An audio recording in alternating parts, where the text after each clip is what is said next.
This is Daily Armenia, CivilNet's daily news digest. Here's what you need to know today.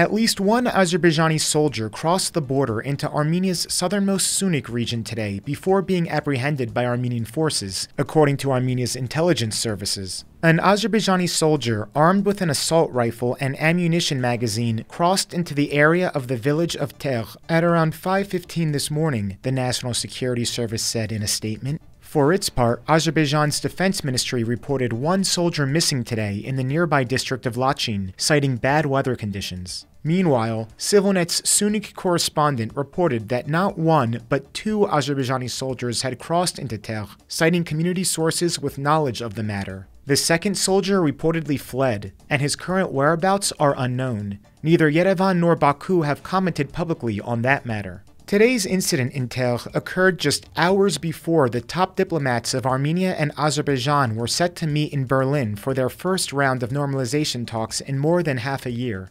Last year, two Azerbaijani soldiers crossed into Armenia from Azerbaijan's Nakhichevan exclave, with Azerbaijan's defense ministry similarly citing bad weather. Both soldiers were eventually apprehended, though one of them murdered an Armenian civilian before his capture. Yerevan then exchanged the two soldiers last December for 32 Armenian prisoners of war held in Baku.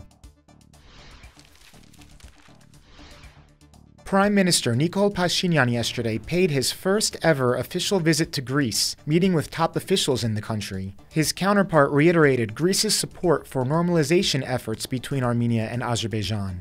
Greece has an important geopolitical role as a member of the European Union and NATO, both of which Armenia has been seeking deeper ties with in recent months. In return, Pashinyan thanked Greece for its support.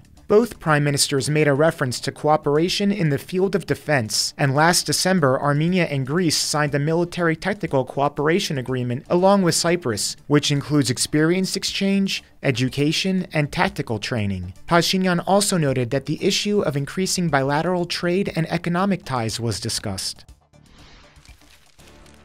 CivilNet routinely brings you conversations and interviews with innovators, analysts, and experts about all the topics you want to know about. In the latest episode of our Mindful Leaders series, we explore the life of Dr. Paolo Perjanian, the founder and CEO of Embodied Inc. His company created Moxie the robot, the world's first AI robot, which uses play-based conversational learning to promote child development and socialization. Perjanian discusses the advantages and concerns of AI, the mission behind Moxie, and Armenia's future trajectory.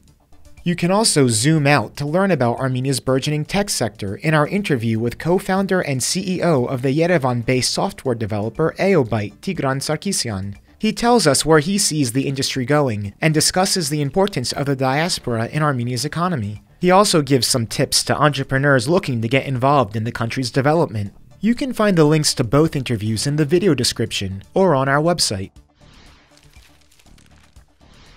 And finally, the CivilNet number of the day is 3.6. That's the percentage of Yerevan that is officially classified as green space, according to official figures. Yerevan has lost a large amount of its green space since independence due to rampant construction and wide-scale deforestation. As of now, Yerevan does not meet the World Health Organization's minimum standard for the recommended amount of green space per person. And as always, please follow CivilNet for the latest news and independent reporting from our contributors on the ground here in Armenia.